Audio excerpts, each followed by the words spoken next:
Beneath the grey skies of Victorian Yorkshire, a young widow arrives at a manor shrouded in silence. Behind its grand stone walls lies a grieving child no one dares to touch, and a father consumed by guilt. But when she cradles the boy for the first time, something shifts. A boundary is crossed, a rule is broken, and from that moment, nothing will ever be the same again. What secret buried in this house still whispers through its halls? And what happens when love dares to bloom where sorrow once reigned? Welcome to the Thorn of Rosewood Hall, a story of forbidden tenderness, lost letters, and a passion that defies the cold. Tell us, where in the world are you listening from? And what is it about period romances that captures your heart? Yorkshire, England. The year is 1862. The rain had stopped, but the sky remained heavy, as if mourning with the great stone house perched at the edge of the moors. Rosewood Hall, once whispered about in society for its beauty and brilliance, now loomed before Annalise Doyle like a mausoleum of forgotten joy. Its ivy-choked walls bore the stains of winters past, and the iron gate groaned in protest as the carriage rolled through. Inside, the air was thick with silence, the kind that clings to the skin and settles in the bones. The scent of coal smoke and polished wood hung faintly in the entrance hall, but no fire warmed the marble floor. Shadows danced faintly along the walls, cast by a single oil lamp that flickered at the base of a staircase so grand it seemed to vanish into gloom. Annalise stepped out of the carriage alone, her gloved hands trembling slightly beneath the coarse wool cloak she had borrowed for the journey. Her brown hair was pinned low, damp from the mist, and her eyes, hazel with flickers of green, scanned the darkened windows above. No face peered back. Only the echo of her own heartbeat filled her ears. A door opened, firm and precise. "Miss Doyle, I presume." The voice was female, clipped and exacting. Standing in the doorway was Mrs. Thistlecroft, the housekeeper, short, compact, and immaculately dressed in black wool with a stiff white collar. A belt of brass keys jingled faintly at her waist as she appraised Annalise with a glance that weighed and measured, then found her lacking. "Yes," Annalise answered softly, inclining her head. "I've come regarding the position." Mrs. Thistlecroft turned without another word and led her inside. They passed through a wide corridor lined with oil portraits and heavy drapery. Faces long dead watched from their gilded frames, lords and ladies caught forever in varnish and stillness. A pair of high-backed chairs sat untouched by the cold hearth. The ticking of a grandfather clock broke the silence in measured intervals like the breath of a sleeping giant. "The nursery is on the second floor," Mrs. Thistlecroft said, ascending the staircase with steady steps. "Meals are taken downstairs. You will speak only when spoken to. You will not venture into the West Wing, and under no circumstance are you to touch the child." Annalise paused mid-step. "I beg your pardon?" The housekeeper turned to face her, a faint flicker of something warning, perhaps, passing across her pale face. "You are here to maintain order, not affection," she said. "The boy is delicate. He does not take kindly to unfamiliar hands." A beat of silence passed between them. The house itself seemed to exhale. "I understand," Annalise replied, though something in her chest ached at the thought. The nursery was cold. A small fire had been lit, but it crackled feebly in the grate. Toys sat untouched on high shelves. A cradle carved of dark wood stood in the corner beneath lace-draped curtains that fluttered slightly, though the window was closed. But the room was empty. "You will find your duties listed by the hour," Mrs. Thistlecroft said, placing a folded paper on a small table. "If you have questions, you may direct them to Maggie, the scullery girl. She's young, but she knows her place." With that, she departed, her steps fading like retreating cannon fire down the hall. Annalise removed her gloves slowly, looking around the room.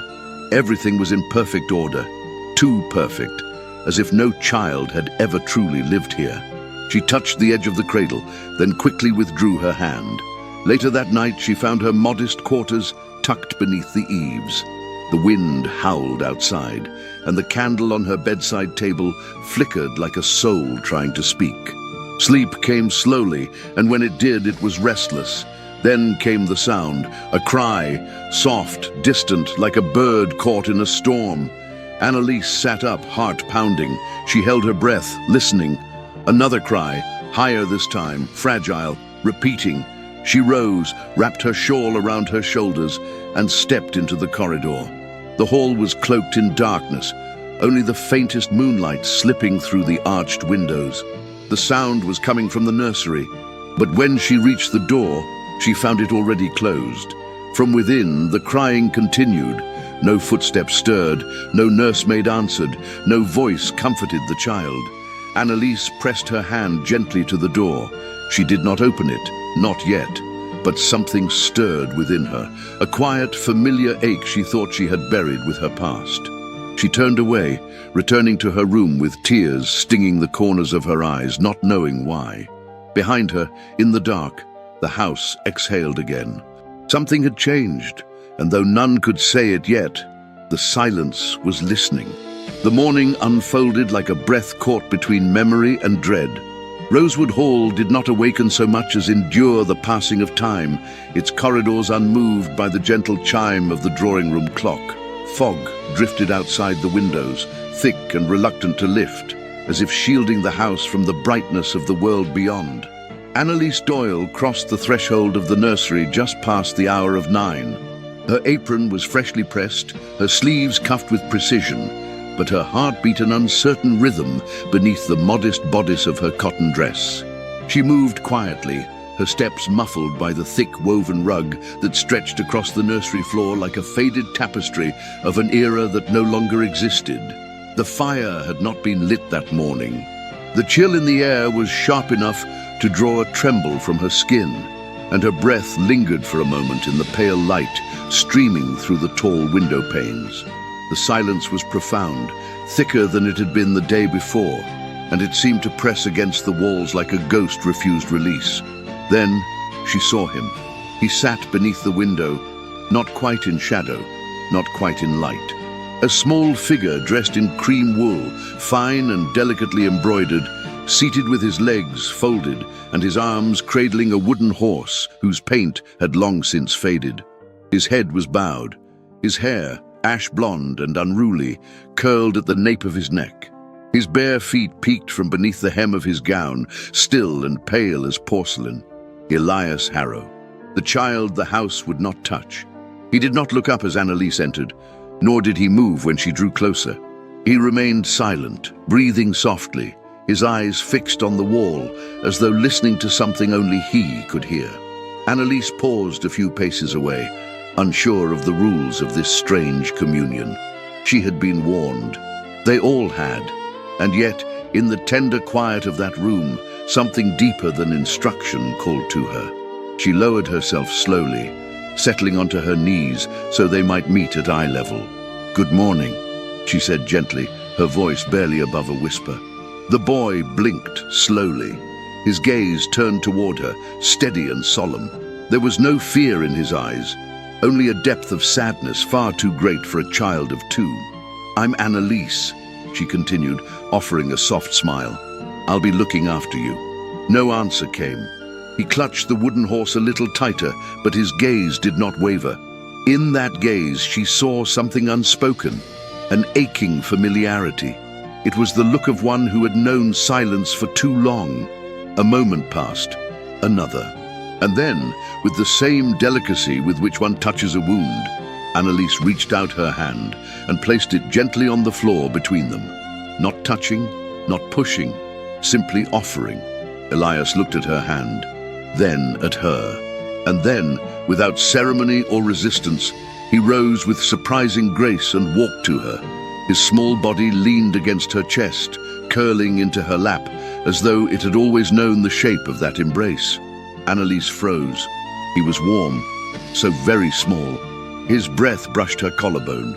His fingers clutched the fabric of her dress, not in fear, but in a silent plea. A plea not to be alone.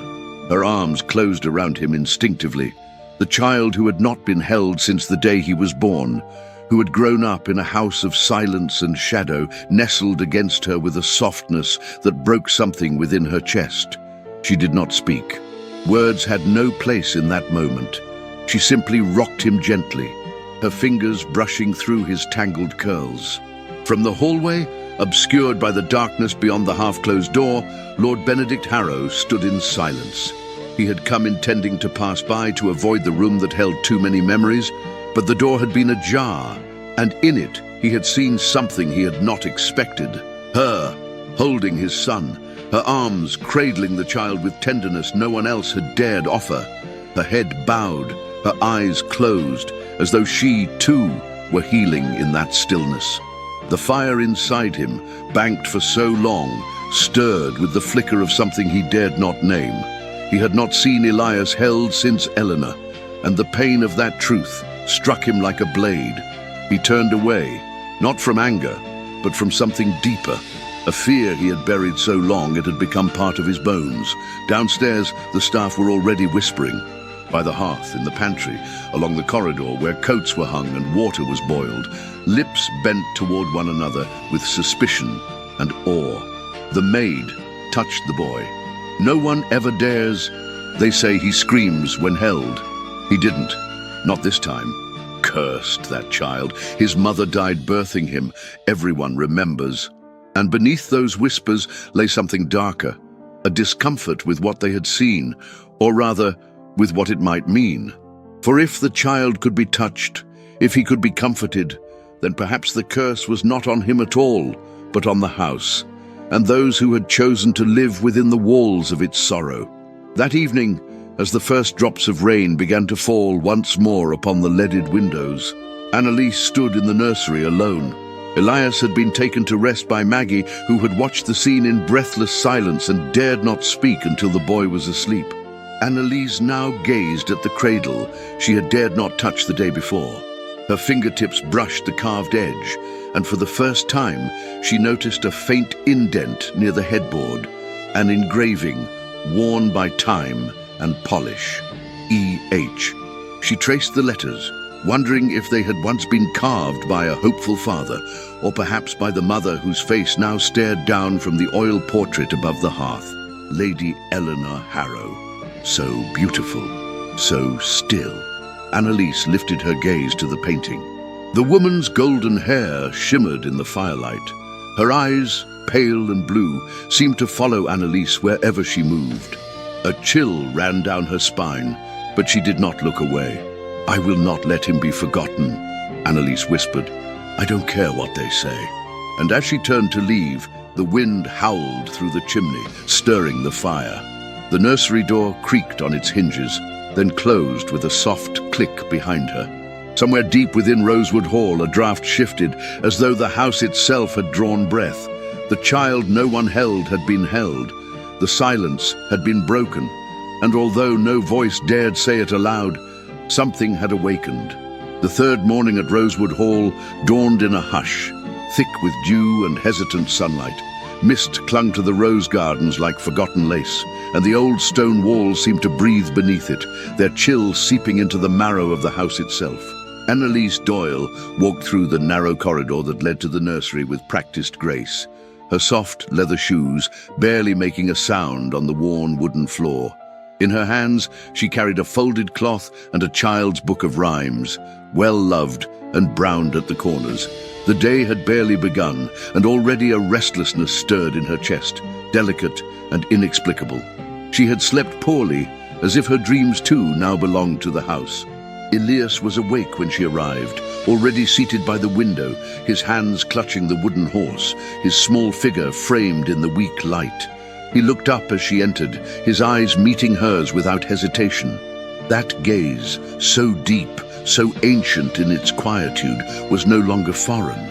It pulled at something within her, something that had long been buried. "Good morning, my darling," she whispered, kneeling beside him. "Shall we read together?" The boy said nothing, but he reached for her hand, and that, she had come to understand, was answer enough. She read to him until the shadows shifted on the nursery floor, and the bells rang out from the tower across the east garden. It was then that she began to hum. Not a song of her childhood, but something simpler, improvised and warm. A lullaby with no name, soft, round notes that floated like petals on a stream. To her astonishment, Elias hummed back, faint, uncertain, but in tune. His eyes closed for a moment, his shoulders relaxed, and that was how Lord Benedict Harrow found them. He stood at the edge of the open nursery door, silent, his figure half shrouded in shadow. He had not intended to stop. He never did. But the sound, that gentle voice, that melody so foreign to the halls of his home, had rooted him in place. The sight before him was almost unbearable. Elias, his son, leaning into the lap of a woman not of his class, not of his world, and yet holding the boy as though she had been born to do so. Benedict's expression was unreadable, carved from restraint, but his eyes betrayed him. They lingered too long on the gentle curve of Annalise's hand as it passed over the boy's hair, on the angle of her shoulders as she bent protectively over the child. There was no fear in her, no calculation, only presence. He stepped forward. His voice, low and even, broke the moment like glass underfoot. "You sing to him." Annalise turned, startled but composed. She rose slowly, lifting Elias in her arms before setting him down to play near the hearth. "I do," she said softly, smoothing the front of her dress. "He listens." Benedict's gaze moved from her face to the boy, and then back again. "He was born into silence," he said, more to himself than to her. "I didn't know how to break it." There was something raw in the admission, something unguarded, and for a heartbeat, they stood facing one another, not lord and maid, not master and servant, but simply two souls, bruised by grief, circling the edges of something they could not yet name. "I believe silence is taught," Annalise replied after a pause, her voice barely above a whisper. "Not chosen." Benedict's lips parted slightly, but he said nothing more. He nodded once, curtly, then turned and left without another glance. Behind him, Annalise stood still, her breath trembling in her throat. The moment had been brief, brittle, but the air still vibrated with the echo of it. Downstairs, Mrs. Thistlecroft polished the brass handle of the front door with more vigor than necessary. She had seen the Viscount linger outside the nursery twice that week, and she did not like it. The girl, Annalise Doyle, was too quiet, too composed, too present. It was unnatural. No maid ought to move like that, as if the house answered to her rather than the other way around. Worse, the child responded. Elias, who had once stared blankly at his meals and flinched at sudden sound, now watched the hall for Annalise's arrival each morning. And then the footman spoke. "I recognize her," he muttered as he passed by the parlor. "Saw her name once in a court docket, I swear it. London. A year ago, maybe two." Mrs. Thistlecroft's gaze sharpened. "Mind your tongue," she snapped, though the words had lodged like thorns. She would watch the maid more closely now, and so would others. But in the nursery, all was calm. Annalise sat on the floor beside Elias, watching him fit wooden blocks together with a quiet determination. She marveled at the way his brow furrowed, the way his small fingers moved with careful precision. He made no sound, but the room was full, filled with his presence, with his intent, with his tentative joy. She sang again, softly, the melody new but already familiar. Elias looked up, his pale lashes fluttering, and for the first time he smiled. Small, fleeting, but real. And just as her heart swelled, the door creaked open again. Only this time it was Maggie, the scullery maid, breathless and flushed. "I brought the linen, miss," she said with a curtsy, placing the bundle on the table. "Thank you," Annalise replied, rising to her feet. "You're kind to help." Maggie hesitated, eyes darting to the boy, then to the woman by the hearth. "He never let anyone touch him before," she whispered. "Not even me. And I've been here since he was born." Annalise's expression softened. "Sometimes," she said gently, "we just need someone to wait until we're ready." As the day folded into afternoon and light began to fall in slants across the nursery floor, Lord Benedict stood in the library, unmoving, staring into the embers of a dying fire. His hands were clasped behind his back, his shoulders tight with tension. He had heard the rumors, the footman's murmurs, the whispers in the servant halls, Annalise Doyle, the widow. Her name had floated once through the courtrooms of London like smoke, associated not with scandal, but with sorrow. A man gone bankrupt, a death, a trial with no resolution. He knew he should keep his distance, and yet he had never seen his son reach for anyone, never heard laughter in that room, never heard a lullaby echo through those halls, and now he had. He closed his eyes just for a moment. Outside, the wind stirred the branches of the old yew tree. A rose petal, long dead, tumbled from its stem and landed on the sill. The nursery had awakened, and so had something else, something far more dangerous, something he no longer knew how to silence. It began with laughter, not loud, not wild, but small and wondrous, like the first tremble of music in a long-forgotten ballroom. It came in the stillness of mid-morning, when the sun was trying to part the grey clouds over Yorkshire, and a shy warmth crept through the tall windows of the nursery. Annalise Doyle turned her head slowly, almost not believing what she had heard. But there it was again, delicate, breathy, joyful. Elias was laughing. He sat among a scatter of wooden blocks, his cheeks flushed from excitement, his hands raised toward the fluttering of a moth that had wandered in from the open window. The sound, so pure, so wholly unburdened, filled the room like light breaking through stained glass. Annalise felt her breath catch. She had never heard it before, and from the look in Maggie's wide eyes as she stood frozen near the linen basket, neither had she. The child whom no one had dared to touch now sang to the world with laughter. Elias turned toward Annalise, his smile sudden and rare, and in a single movement he rose to his feet and stumbled toward her. He fell into her arms with a weight that was more than his small frame. It was the weight of silence shattered, of trust freely given. She wrapped her arms around him, pressing her cheek to the crown of his head, and in that moment, the entire house seemed to exhale. The days that followed rippled with quiet changes. The nursery filled with color. Drawings appeared on scraps of paper, toys were scattered rather than stored, and the fire, once only a faint glimmer in the hearth, now burned strong and steady. And yet, it was only in Annalise's presence that Elias blossomed. When others entered, he grew still again.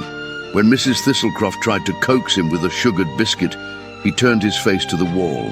When Maggie read aloud from a worn book of nursery tales, he listened politely, but his fingers would reach for Annalise's hand, as if anchoring himself in her presence.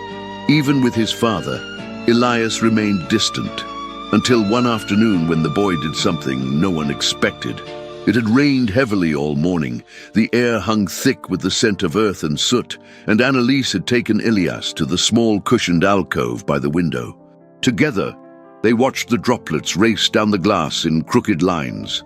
When Benedict entered, quiet as always, his tall figure casting a long shadow, Elias looked up and, slowly, extended his hand. The Viscount paused mid-step. Surprise flickered across his sharp features, and then, carefully, reverently, he reached forward and accepted the child's touch. Their fingers met. The boy did not flinch. He did not withdraw. And though the moment lasted but a heartbeat, it changed something in Benedict Harrow. He looked at Annalise then, not as a servant, not as a stranger, but as the woman who had taught his son to live. That evening, as the house settled into its usual hush, and the staff whispered in corners about the shifting air inside Rosewood Hall, Annalise remained behind in the nursery. She had decided to clean the upper cabinets, areas neglected for too long. Balancing herself on the small footstool, she reached to the highest shelf, her hand brushing away a layer of fine dust that clung like memory. Behind a stack of unused linens, her fingers touched something firm, an envelope. It was thick, sealed with a wax crest faded from time. On the front, in delicate ink, was written a name that stopped her breath, Lady Eleanor Harrow. She held it for a long moment, her heart thudding. The paper bore the scent of age, but also of lavender, faint, wistful. The seal remained unbroken. It had never been read, tucked away, perhaps deliberately hidden. Annalise brought it to her chest, torn between reverence and curiosity. She did not open it, not yet. Outside, the wind had begun to rise. The storm came quickly, as it always did across the moors, thunder rolling in like a distant cavalry. By dusk, the rain lashed the windows, and lightning cracked through the sky with eerie precision. The house moaned beneath it. Elias had been tucked into his cradle hours before, but the thunder woke him. His cry, sharp and panicked, pierced the dark. Annalise rushed from her quarters, nearly colliding with Maggie in the hall. But as the girl stepped back, trembling, Annalise pressed forward, drawn by instinct. She found Elias standing in the center of the nursery, barefoot and terrified, his arms raised as if warding off the storm. The wind rattled the panes, and the fire in the hearth had dimmed to a mere glow. Annalise crossed the room in seconds and dropped to her knees, pulling him into her embrace. He buried his face in her shoulder, sobbing softly, and she murmured soothing words into his ear, rocking him gently as the rain roared. It was then that the door opened. Lord Benedict Harrow stood at the threshold, his dark overcoat damp from the storm, his hair slicked back, his eyes wide with something like disbelief. In the firelight, Annalise's hair had come loose from its pins, falling over her shoulders in soft, dark waves. She held Elias to her chest, the boy wrapped in her shawl like a babe newly born. Her face was lit with tenderness, her expression bare, unguarded. Their eyes met. Neither moved, neither spoke. The fire crackled once, casting a golden glow across the room. Benedict stepped forward, not with purpose, but with caution, as if afraid to disturb the sacredness of the scene. He crouched slowly, his knees folding with unfamiliar softness. His hand reached for Elias, then paused. Annalise looked down. She adjusted the child's weight and offered him forward, inch by inch, until Benedict's hand found his son's back. Together, without words, they held him. A breath passed between them. Their hands met, brushing over the boy's small form, flesh against flesh, heat against heat. Annalise's fingers trembled, but she did not pull away. Benedict's touch was hesitant, reverent. Their eyes found each other again, and in that gaze lived every unspoken thought, every memory they did not yet share. Not a single word was exchanged, but something had passed between them. When the thunder rumbled again, neither flinched.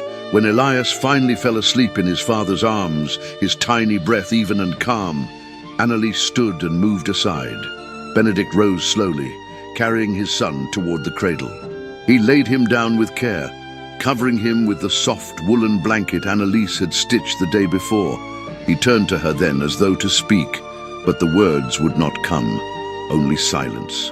And in that silence, a promise neither dared name. Annalise nodded once, then stepped into the corridor, her shawl trailing behind her like the tail of a falling star. Behind her, the nursery door closed, and inside, the fire burned bright once more. The rain had ceased, but the air remained heavy, laden with an electricity that clung to the walls of Rosewood Hall like a warning unspoken. The gravel paths outside had turned to soft mud, and the grey skies above never quite lifted, as if the heavens themselves were holding their breath. Inside, the house was warmer than usual, but tension flowed beneath its polished surfaces.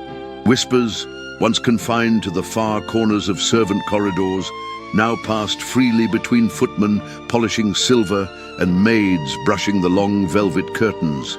The name on their tongues, Annalise Doyle, no longer belonged to a stranger.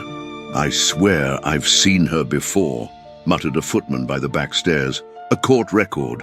London. Her husband drank himself to ruin, left her with debt and disgrace. Some say he even... "Hush," warned another, eyes glancing toward the shadows. "She's not just any maid.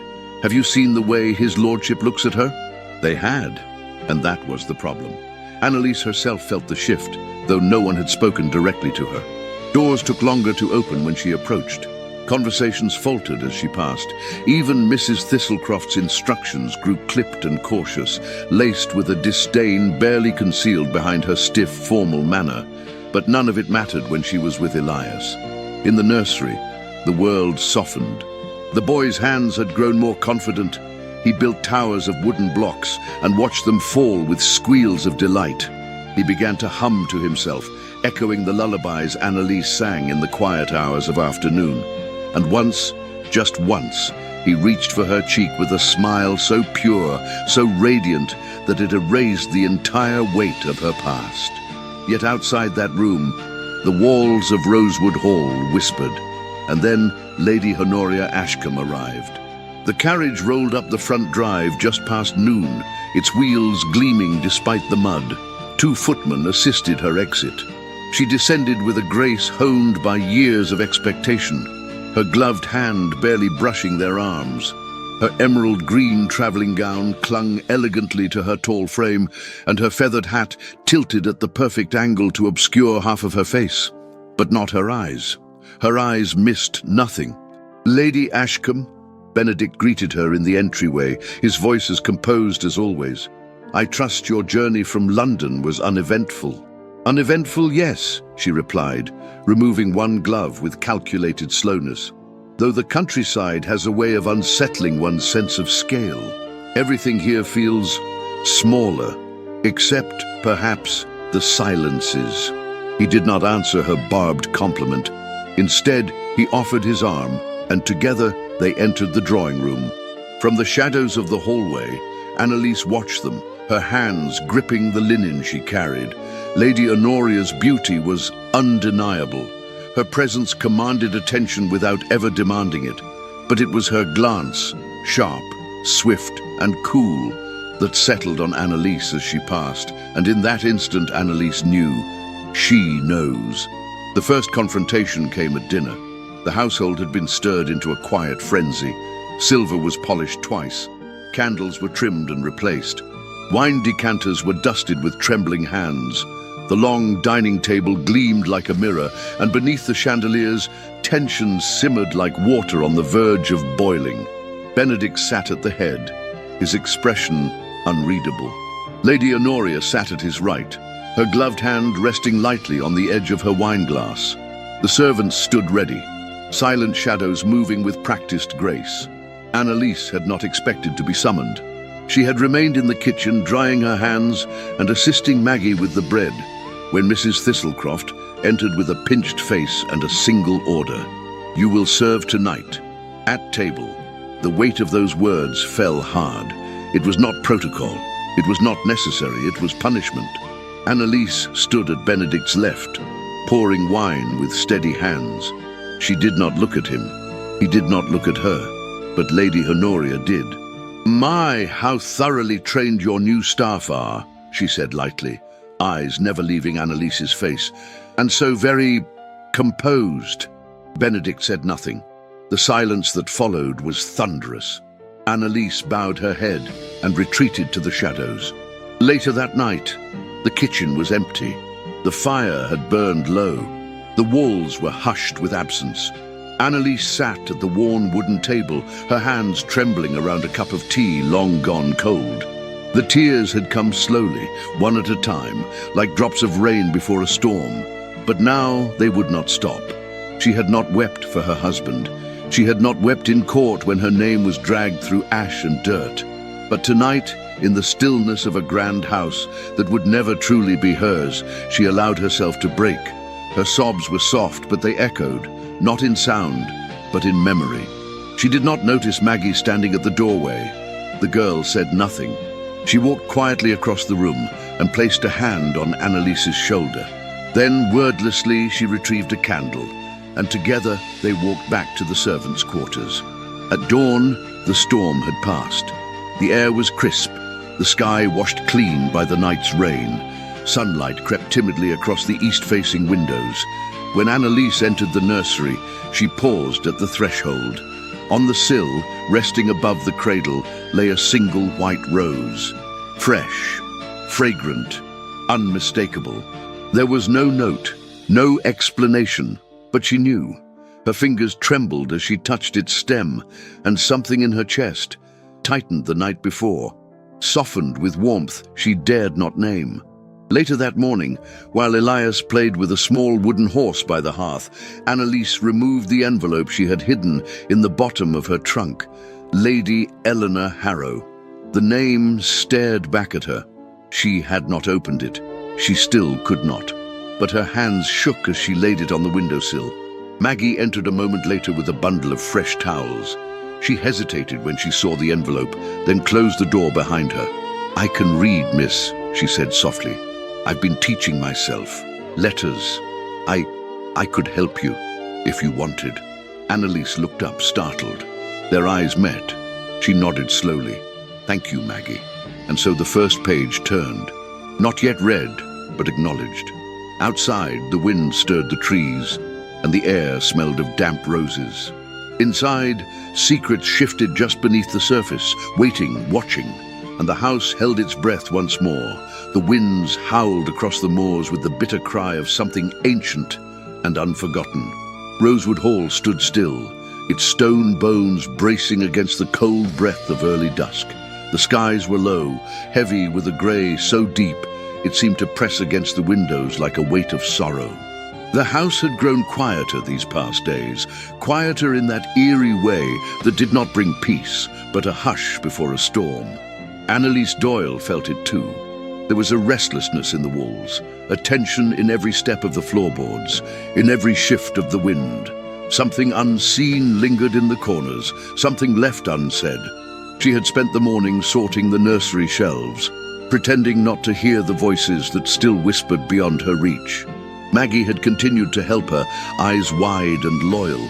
A candle lit beside them as they returned night after night to the letter that still remained unopened.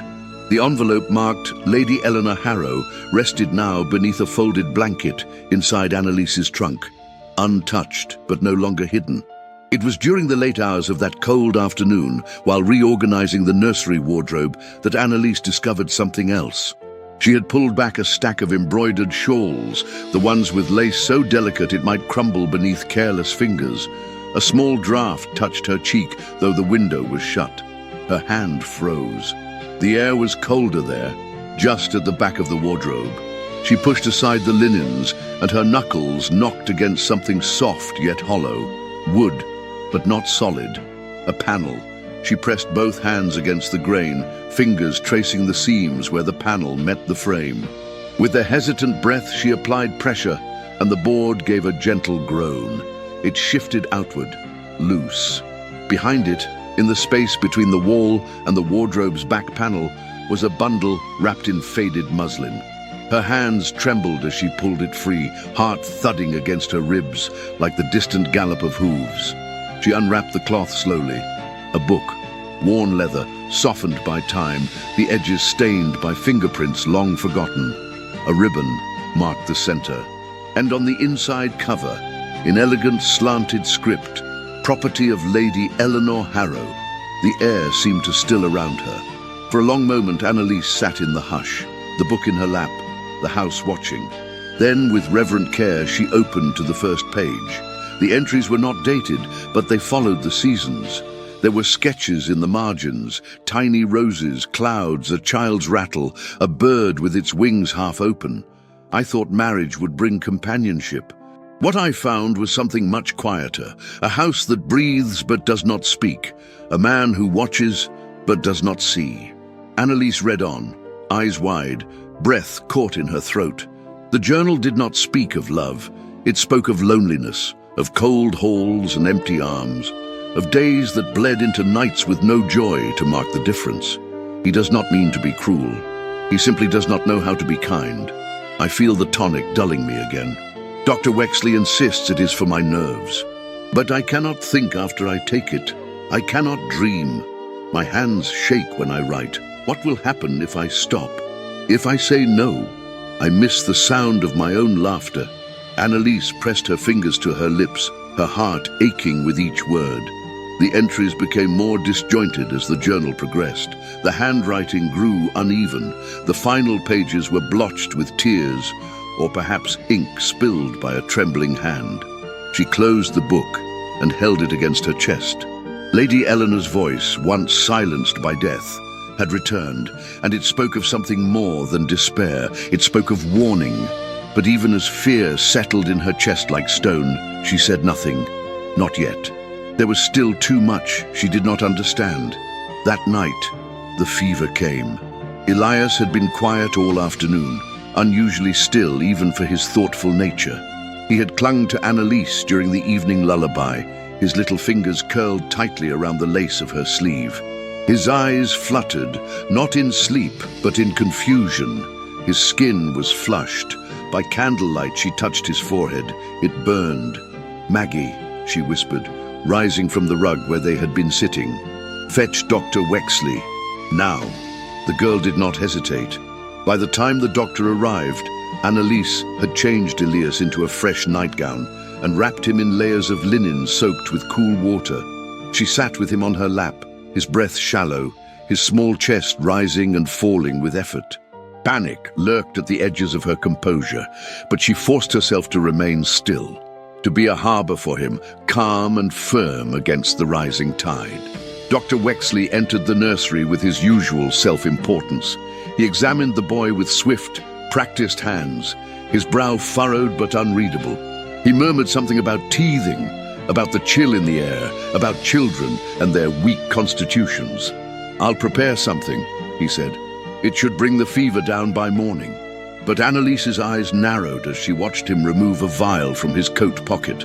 The glass glinted in the firelight, pale and amber. She knew that color. She had read about it. The tonic. "Will it make him sleep?" she asked evenly. The doctor hesitated, then smiled thinly. "It will rest his nerves. That's what he needs." "No," she said softly, wrapping her arms tighter around the child. "Not tonight." Wexley blinked. "Excuse me." Annalise rose, careful not to jostle Elias, her voice clear and steady. "You may leave it here, but I'll be the one to decide if he takes it." The doctor stared at her for a long moment, then turned to Benedict Harrow, who had entered the room unnoticed. "My lord," he said, tone clipped, "your servant presumes to dictate." "She is not a servant tonight," Benedict said, his voice a low growl. "She is his mother in all but name. Do as she asks." The room fell into silence. Wexley departed without another word. Annalise did not thank Benedict. She could not. Her hands were too full with the boy who had begun to shiver. They sat together before the fire, the boy between them, wrapped in wool and silence. Benedict knelt beside her, his hand hovering near hers, but never quite touching. "Why does he always come to you?" he asked at last, his voice roughened by something he could not name. "Because I don't look away," she answered. "Because I listen." Their eyes met. The space between them closed slowly, breath by breath. He leaned closer. She did not move. Their faces were inches apart. Their lips. A knock at the door.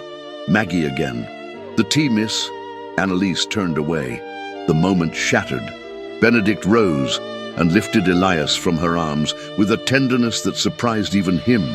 The boy stirred in his sleep, but did not wake. As he carried him toward the stairwell, he paused at the threshold. "You should have come sooner," he said softly. And then he was gone. Annalise remained where she was, her hand still outstretched in the space where warmth had just been. The fire flickered. The wind hissed through the chimney. And far below, deep in the heart of the stone walls, a truth began to stir. Something had been hidden, and now it had been found. The skies over Rosewood Hall were the color of morning, an endless stretch of pewter gray, neither storming nor clearing, as if even the heavens could not decide whether to release their fury or withhold it. The wind carried the sharp scent of wood smoke from distant chimneys, and the moors lay still, save for the occasional cry of a lone bird overhead. It was the kind of morning that seemed carved from silence. Inside the manor, the atmosphere had changed. Though Elias's fever had broken, the residue of fear lingered in every movement. Annalise Doyle walked the corridors with a measured grace, her expression calm, her step steady. But beneath her skin, a storm churned. She had barely slept. The night before had unraveled everything, her sense of place, of distance, of restraint. Benedict's words still echoed in her. "You should have come sooner." And though they had spoken little since, the look in his eyes, raw, conflicted, dangerously vulnerable, was burned into her memory. And now, as if summoned by fate itself, The past came knocking. The village magistrate's carriage arrived mid-morning, its black wheels kicking up the gravel with indifference. A letter had been sent hours earlier requesting, no, demanding, that Miss Annalise Doyle present herself at the parlor for formal questioning. Maggie, pale and trembling, had delivered the summons. "They say it's about your husband," she whispered, unable to meet Annalise's eyes. "Something to do with debts, with a court in London." Annalise felt the air drain from the room. The past, so carefully buried beneath months of silence and modesty, rose now like smoke from a fire thought long extinguished. She stood before the magistrate with her back straight and her hands folded, as if still seated in the cold stone courtroom where they once judged her. Her mourning dress, well kept despite its age, hung heavily about her like armor. She did not flinch beneath the weight of their eyes. "I am told," the magistrate began, adjusting the spectacles perched on his long nose, "that you failed to disclose certain financial liabilities following the death of your husband, Mr. Doyle. That you absconded from a settlement and fled the city to avoid inquiry."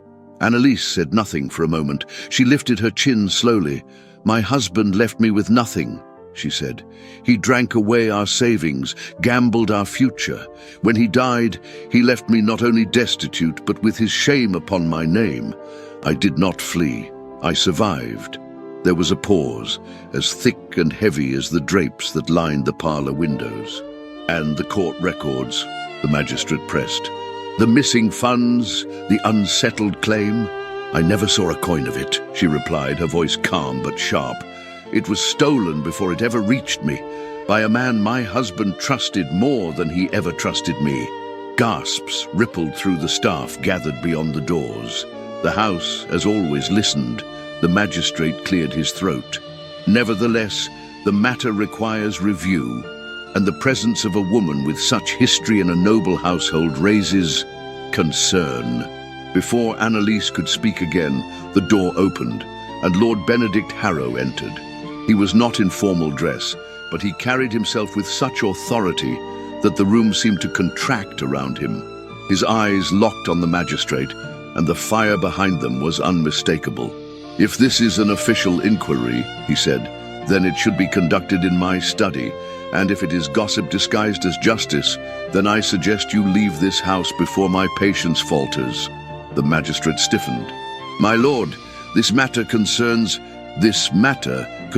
a woman under my protection," Benedict cut in, "and your tone offends me." Annalise turned to him, stunned. His words were like thunder in the quiet room, undeniable, irreversible. "Lord Harrow," she murmured, "please." But he stepped forward, standing between her and the others. "You will not speak her name in contempt again. Not here, not in this house." It was done. In that moment, with the eyes of rosewood upon him, he had aligned himself with her, not as a master to his maid, not as a benefactor to the fallen, but as a man to a woman who had earned his respect, and perhaps something more. The magistrate, red-faced and rattled, muttered something about a written report and hastily took his leave. The staff scattered like leaves in the wind, too stunned to whisper. Only Annalise remained, standing in the echo of what had just occurred. She did not thank him. He did not ask her to. That night, the house felt too still. The candles seemed to flicker with hesitation. The fire in the library burned low but steady, casting long golden shadows against the velvet drapes and shelves of untouched books. Annalise entered the room just past midnight. She had not been summoned. She had not knocked. He stood near the fireplace, a glass of untouched brandy in his hand, his gaze fixed on the flames. "I'm sorry," she said softly, her voice trembling despite her will. He turned slowly, as if her presence surprised him, not because she had come, but because she had come now. "You shouldn't be," he replied.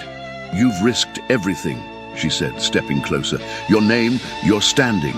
He looked at her then, fully, without armor, without distance. What is a name, Annalise, if it is not spoken with truth? Silence settled between them, not cold, not empty, charged. She approached him, her fingers brushing the edge of the desk, her breath quickened by the weight of the unsaid. And then he reached for her. No force, no haste, just the warmth of his hand finding hers. Their eyes met. A question passed between them, one not spoken but understood. He drew her near, their foreheads touching, the air between them heavy with things neither dared voice. When their lips met, it was not in fire or fury, it was in recognition. A joining of two souls, long denied, long silenced. They kissed once, then again, gently, desperately, and when they parted it was only to breathe. Later, as she stood in the doorway of the nursery, drawn by instinct, Annalise heard a small voice. "Mama," her heart clenched. Elias stood in his crib, arms outstretched, eyes wide with sleepy wonder. "Mama," he whispered again. She crossed the room and gathered him into her arms, tears filling her eyes as his head fell against her shoulder. Behind her, Benedict watched from the doorway, his hand resting against the frame. "He knows," she said without turning. "I know," he answered. But then his voice shifted, quieter, filled with the ache of the world outside these walls.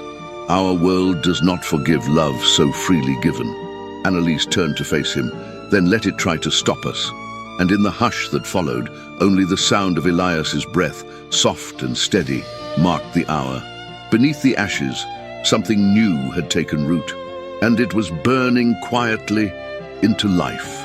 The days following the magistrate's visit unfurled like pages written in invisible ink, silent, tense, and full of meaning that revealed itself only in moments of stillness.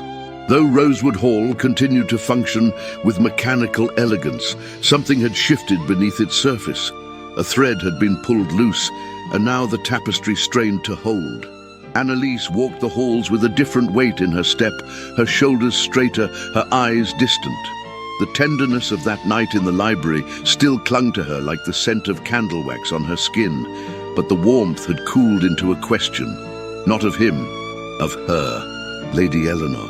The name lingered between the walls, in every portrait, in every unopened door. Her presence, elegant, tragic, and unspoken, hovered like mist that refused to lift. And now the pages of her hidden journal waited once more. Annalise had not dared to return to it until now. But that morning, with the fire lit low, and Elias still asleep in his cradle, she opened the final entries with a steadying breath and trembling fingers. "The tonic dulls my limbs now. I cannot lift a pen without effort. I forget names. I forget days. I think he knows something is wrong, but he says nothing. He leaves the room when I speak. Dr. Wexley says I must take it for the sake of the child, but the more I take, the less I feel, the less I remember. I am losing pieces of myself. I fear one day I will lose them all. I hear my own voice in the nursery, so distant, so unlike mine. Is this what it means to die slowly?" Annalise swallowed the lump in her throat and reached for the sealed letter hidden between the pages of a children's book in the nursery drawer. The paper was yellowed, the wax seal broken by time. She had read it once before with Maggie whispering beside her, but now she read it alone, and the words cut deeper. "My dearest, if you are reading this, it is because I have failed to speak the truth aloud. Perhaps I feared you would not believe me, or perhaps I feared you would. Dr. Wexley says I'm fragile, but I am not. I am frightened. There is a difference. The tonic you insist upon has become my prison. It quiets me, yes, but it steals me from myself. And I fear, more than death, I fear that one day I will not remember our son's name. Do not let him grow up in this silence. Do not let him inherit my absence. Forgive me, if you can. Love me, if you still do." Eleanor Annalise closed the letter slowly, tears welling in her eyes.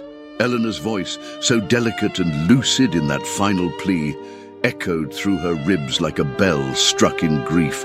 The truth was clear now. Eleanor had not died in tranquility. She had been erased, inch, by a poison given under the guise of care. And Benedict, he had not stopped it. Whether by ignorance or by willful blindness, he had failed to see the woman he loved drowning. And now Elias, their son, had been almost given the same thing. Annalise stood abruptly. Her chest burned. Her steps were swift, precise, unyielding. She found him in the east gallery, staring out the tall arched windows, hands clasped behind his back. The winter light bathed his face in cold silver. He turned as she approached. He saw her expression before she spoke. "You knew," she said, her voice low, steady, trembling beneath the surface. "You must have known something was wrong. The way she looked at you, the way she stopped writing, the way her hands shook." Benedict's brow furrowed. "Annalise, she begged you," she went on, pressing the letter into his hands. "She begged you in words she never dared to speak aloud. She trusted you to protect her, and you let her fade away." He opened the letter. As he read, the blood drained from his face. The silence that followed was long. His hands trembled. "I never saw this," he said finally, his voice hollow. She left it for you," Annalise said, eyes shining. "She hid it because she was afraid, and she had every reason to be." He looked up at her, stricken. "She said she was frightened," she whispered. "Not fragile, frightened." Benedict staggered back a step, as if the weight of those words crushed the air from his lungs. He turned from her, walking toward the fireplace, his hand pressed against the mantel as if for balance. "I thought I was helping her," he said. "Wexley told me she needed peace, that she was too anxious, too restless. I thought, God help me, I thought I was saving her. But you weren't," Annalise said gently. "You were silencing her." His eyes met hers again, and in them was a grief too deep for language. "I loved her," he said. "I loved her, and I didn't see her slipping away." Annalise stepped closer, her voice softening but firm. "Then do not let him do the same to your son." Later that day, Dr. Wexley arrived under the pretense of checking Elias's recovery. He entered the hall with his usual self-satisfied gait, coat freshly pressed, eyes cool behind his spectacles. He did not expect to find Lord Benedict Harrow waiting for him in the front vestibule, hands folded, expression carved from ice. "You will not be needed any longer, Doctor," Benedict said quietly. Wexley blinked. "I beg your pardon?" "I said," Benedict repeated, his voice sharper now, "you will not be needed. You will not return to this house. Not today. Not ever." Wexley's smile faltered. "I believe there has been some misunderstanding. I've cared for your family for years. You trusted me."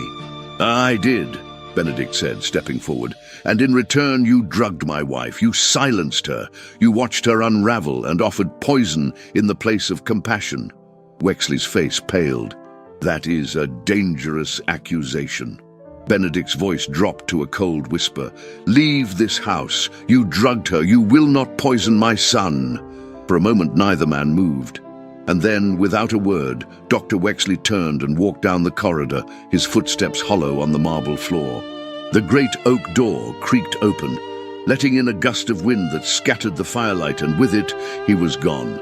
Justice had been done, not loudly, not cruelly, but with finality. That evening, Annalise stood once more in the nursery. Elias slept peacefully beneath a quilt she had stitched by hand, his breath steady, his brow cool. The fire crackled softly. The shadows no longer felt threatening. Benedict entered silently, his posture weary, his face drawn. "I found the rest of her letters," he said, "locked in the drawer of her escritoire. I hadn't opened it since she passed." Annalise looked at him, waiting. "She wrote them for me," he said. "Every month, each one darker than the last. I never read a word. I told myself it was too soon, that grief had its own time." He met her gaze. "I was wrong." She walked toward him slowly. When she reached him, she placed her hand over his heart.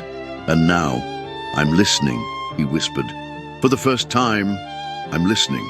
Outside, the wind had stilled. Inside, the silence was no longer empty.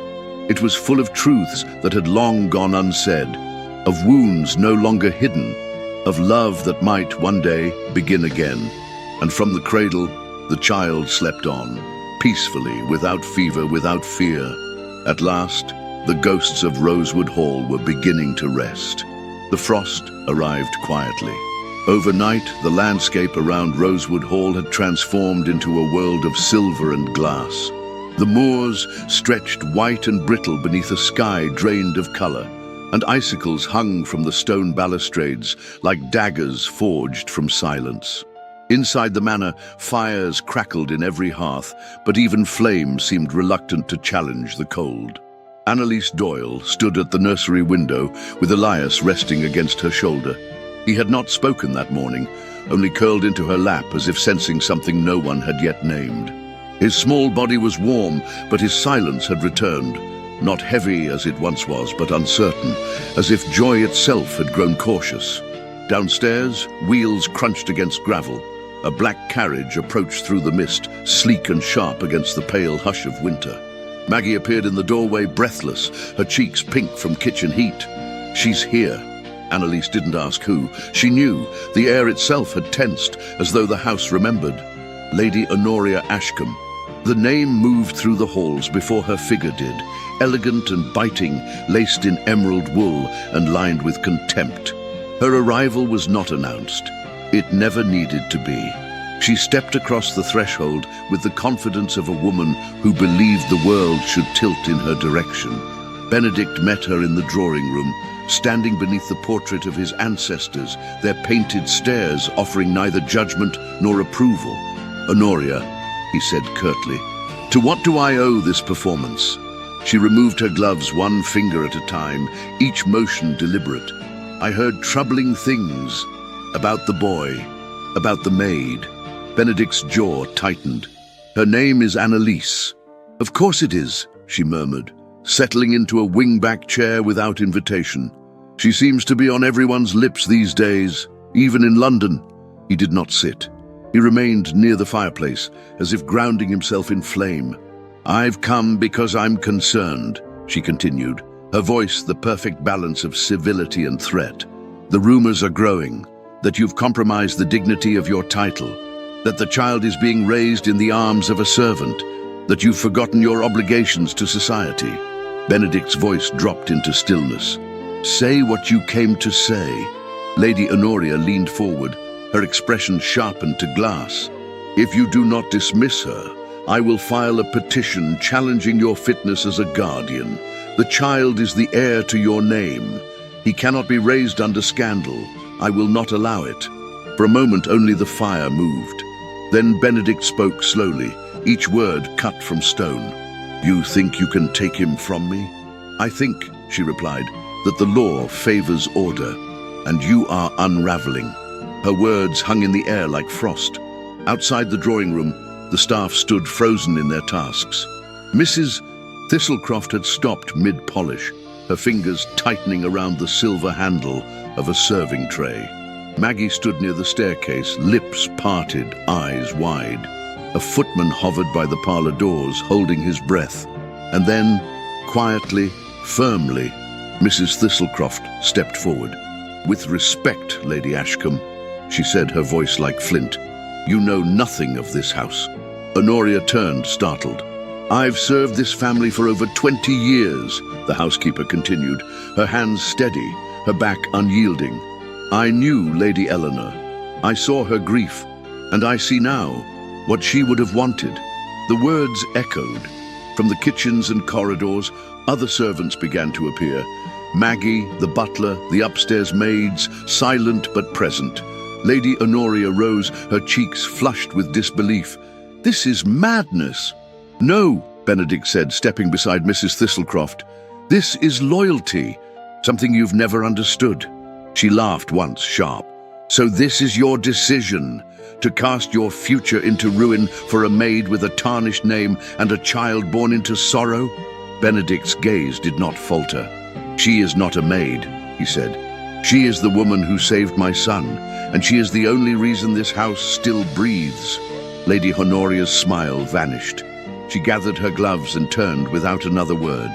The door slammed behind her, and with it the echo of a world Annalise had never belonged to.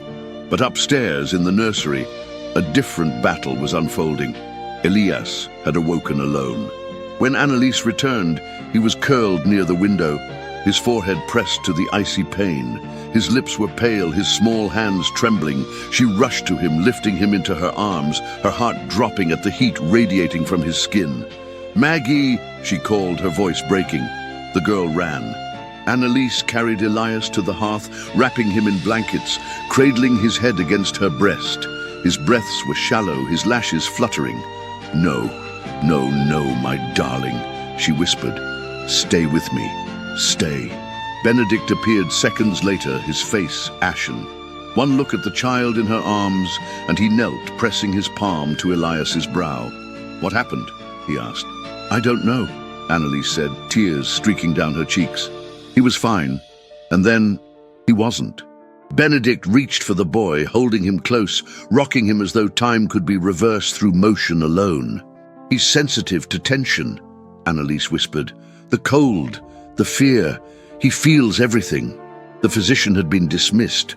There was no one left to call, so they waited. They built a bed by the fire, pillows, quilts, warm stones wrapped in cloth. Annalise remained at Elias's side, her hand never leaving his. Benedict stood watch beside them, silent, unmoving. Hour turned to hour. The light outside dimmed into violet. The snow fell heavier now, muting the world, and still Elias did not wake. Benedict sat at the edge of the hearth, his hands clasped, his face drawn with a grief that could no longer hide in silence. "I don't know how to do this," he murmured. "I was never meant to raise him alone." Annalise looked at him, her voice a thread. "You're not alone." He turned to her, and their eyes met, not with fire, but with quiet devotion. She reached for his hand, and he took it. Together they sat by the fire, the boy between them, the storm outside pressing against the glass. They said no prayers, only breathed, only hoped. And in the hush of that winter evening, the judgment passed over Rosewood Hall, not by law, not by society, but by love. And love, though quiet, held its ground. The night surrendered slowly. Beyond the frost-kissed windows of Rosewood Hall, the world remained hushed, cloaked in the last veil of darkness. Snow blanketed the grounds like untouched linen, and the sky, once a flat expanse of steel, now hinted at the faintest promise of light. Dawn stirred at the edges of the earth, golden and fragile. Inside the nursery, the fire had not gone out. Annalise sat where she had been for hours, her back curved protectively around Elias, her fingers entwined with his small, cooling hand. She had not moved, save for the occasional soft hum of a lullaby, more prayer than song. Her eyes were heavy, but sleep had not come, not while he lay so still. Beside her, Lord Benedict Harrow sat on the hearthrug, his coat draped over his shoulders, his hands resting on his knees. He, too, had not slept. The silence between them had become its own language, unspoken, sacred. It was the silence of watchfulness, of love held with breath. Then came the sound, a whisper at first, the rustling of sheets, a faint exhale. Annalise lifted her head. Elias stirred. His fingers moved, just slightly, tightening around hers. "Elias," she whispered, too afraid to hope. His lashes fluttered. His eyes opened, pale and glassy, but clear. He looked at her, his lips parted. "Mama," a breath caught in her chest. Then he turned his head, slowly, with effort, and looked toward Benedict. "Papa." Benedict closed his eyes for a moment, his jaw clenched, his breath unsteady. And then, in one silent, perfect instant, the world returned to color. Annalise pressed a kiss to Elias's forehead. Tears spilling freely now, warm and quiet. Benedict leaned forward, touching his son's hand, his expression shattered and whole all at once. Outside the window, the first light of day broke over the hills, golden and soft. Winter had not ended, but something else had begun. 3 weeks later, the transformation was complete. Rosewood Hall, once a monument to grief, now shimmered with the breath of life. Curtains were drawn back to welcome the sun. Fires danced in every hearth. The halls echoed not with ghosts, but with footsteps and voices and laughter. The nursery had changed too. There were books stacked on the sill, ribbons of color pinned along the walls, and fresh roses, always white, resting in a glass jar near the cradle. Elias no longer flinched at noise. He ran through the corridors in soft boots, his curls tousled and free, his laughter a melody that carried across the moors. And in the heart of it all, Annalise stood, not as a maid, not as a visitor, but as a woman who had made this house her own. She walked the halls with purpose now. She sat at the head of the nursery table during tea with Maggie and the other girls. She stitched curtains in the morning light and told stories by candlelight. She had not forgotten who she was, but she had at last been allowed to become more. It was on a quiet morning in the private chapel of Rosewood Hall that she became everything. There was no orchestra, no crowd, no fanfare, only a few souls gathered within the stone sanctuary warmed by candlelight. Maggie stood beside Elias, holding his hand, her eyes wide with emotion. Mrs. Thistlecroft sat rigid in the front pew, her hands folded tightly in her lap, but her sternness softened by the faintest trace of a smile. Benedict stood at the altar, dressed not in grandeur, but in a dark, elegant coat that fit him like a memory reclaimed. He looked not like a viscount, but like a man reborn, one who had walked through grief and chosen love. Annalise entered with no veil, no escort. Her dress was modest, made of ivory muslin and trimmed with lace. Her hair was pinned in a simple twist, a single white rose nestled behind her ear. Their eyes met. No words passed between them. None were needed. The vows were spoken in low voices, meant not for spectacle, but for truth. When Benedict took her hand, it was not with possession, but with reverence. When Annalise answered, it was not with fear, but with quiet power. I do. I do. It was done. And yet, it had only just begun. Afterward, they returned not to a ballroom, but to the nursery. Elias waited for them there, already tugging at Maggie's sleeve, pointing toward the window, eager to show them the frost drawings on the glass. When he saw them enter, he ran forward without hesitation, arms outstretched. "Mama! Papa!" Benedict lifted him high, laughing as the boys squealed with joy. Annalise reached for them both, and in that embrace, the family that had once been fractured found its shape. That evening, the household gathered in the dining hall, not in service, but in celebration. Maggie, red-cheeked and beaming, was introduced not only as a friend, but as Elias's nursemaid, entrusted with his care and joy. She glowed with pride. Mrs. Thistlecroft raised a glass, not to duty, not to rank, but to home. "To the house that breathes again," she said. The days that followed were gentle. There were no more ghosts in the hallways, only memory, honored, but no longer haunting. Benedict resumed his duties as landowner, but he returned each evening with hands eager to hold his son, and a voice softened by love. Annalise filled the manor with music, with warmth, with something no title could bestow. And on one clear morning, with frost glittering on the windows and laughter echoing from the nursery, Benedict entered the sitting room where Annalise sat, stitching by the fire. He walked behind her, placed a hand gently on her shoulder, and held up a small white rose he had plucked from the winter garden. "It bloomed through the ice," he said. She smiled and tilted her head. He tucked the rose behind her ear. "It's not the first," she whispered, her hand finding his. "No," he said, bending to kiss her forehead, "but it's the one that stays." In the reflection of the glass, they stood together, man, woman, child, no longer broken, no longer waiting. And so Rosewood Hall, once a monument to sorrow, became a house of life, of breath, of love restored. And in the hush that followed the last note of silence, the world exhaled. Finally, the moors had changed. Not in shape or color, for the heather still painted the hills in muted purples each spring, and the wind still carried the wild, sharp perfume of the northern air. But the silence had softened. The echo that once haunted Rosewood Hall had long since been replaced by laughter, music, and the steady rhythm of lives well lived. 8 winters had passed. The once ashen stone manor now bore ivy in deliberate symmetry, trimmed and healthy. Warm light spilled from its windows even on the gloomiest of days, and the villagers spoke of it not with superstition, but with affection. In the garden, beneath a bare-limbed tree that had somehow survived the great frost of '64, Annalise Harrow stood with a shawl draped around her shoulders, watching her children chase one another through the dry leaves. Yes, children. Elias was now 10, tall for his age, with the same ash-blonde hair and deep, knowing eyes, though they no longer held the weight of sorrow. He ran with freedom now, joy a natural language. Beside him were two younger girls, Isabel, 6, with wild curls and an iron will, and Marion, 3, who toddled more than ran, but did so with fierce determination. Their voices rang through the garden like bells, unrestrained and full of life.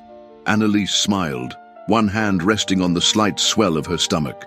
Another child was on the way, unexpected, yes, but not unwelcomed. Life, it seemed, had not finished gifting her quiet miracles. From the terrace, Benedict watched her. His dark coat flapped gently in the wind, a book held in one hand, spectacles resting low on his nose. His hair had silvered at the temples, but his posture remained straight, his presence grounded. When their eyes met, he smiled. That smile, the one he had once buried beneath grief, now worn without shame. He walked down to her, kissed her brow, and offered his arm. "How is your heart?" he asked, not looking at the children but at her. "Full," she whispered. "And still mine?"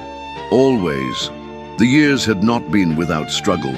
There were days when fear returned in fragments, nights when Elias stirred from dreams he could not name, when Annalise found herself clutching Benedict's hand too tightly during storms.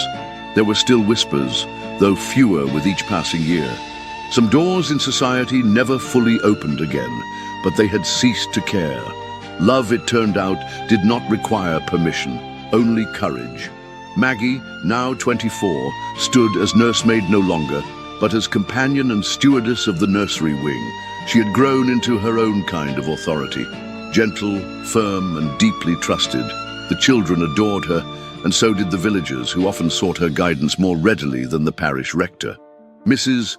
Thistlecroft, older now and slower in her step, still walked the halls with pride. Her keys no longer jangled with the same stiffness. Once a week, she took tea with Annalise in the library, and though she never admitted affection aloud, the look in her eyes when she watched the children was evidence enough.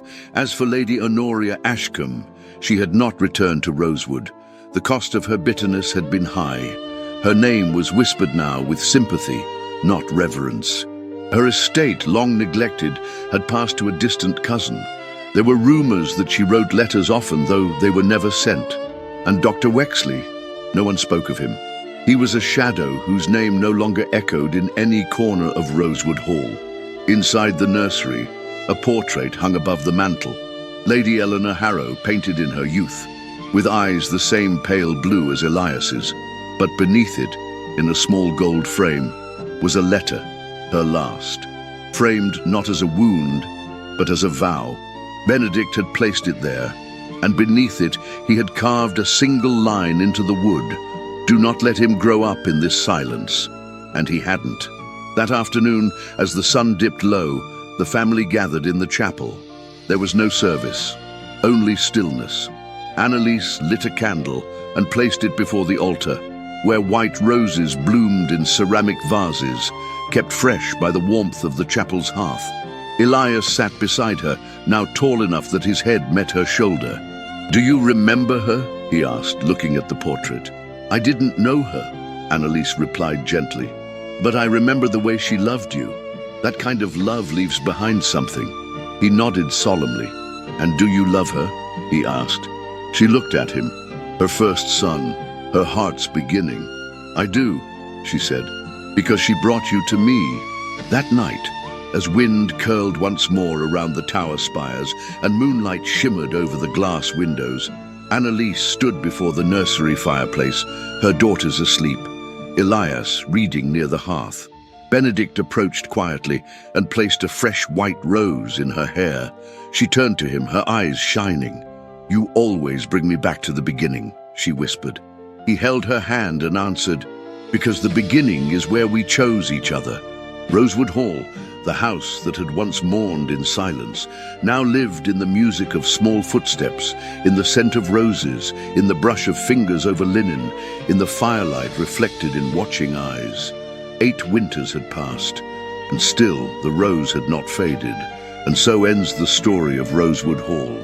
A tale of sorrow turned into light, of silence broken by love, and of 2 hearts, lost in grief, who found one another not through grand declarations, but through quiet courage, day after day.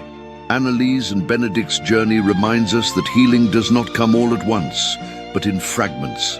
A child's laughter, a hand reached in the dark, a single white rose blooming through frost. No matter how heavy the past, love, when chosen again and again, can transform even the coldest hall into a home filled with warmth. If you've made it this far, we'd love to know. Write the word rose in the comments so we know you stayed until the very last page of this love story. What part of this story moved you most? Was it Elias's first word, the sealed letter behind the nursery drawer, or perhaps the quiet wedding in the old chapel? Tell us below. We read every word, and your thoughts mean more than you know. If you believe in the power of love stories like this, stories that uplift, that remind us what matters, and that celebrate tenderness over spectacle, we kindly invite you to support the small team that makes these journeys possible. You can send a super thanks with any amount that feels right to you. It helps us continue crafting historical romances with soul, depth, and heart. And if that's not possible right now, sharing this story with a friend or loved one is another beautiful way to help our little community grow. Before you go, don't miss the other stories I've left for you in the cards. They're full of passion, mystery, and unforgettable characters waiting to be discovered. Thank you for walking with us through the frost and fire of the Thorn of Rosewood Hall. May its echoes stay with you long after the final line.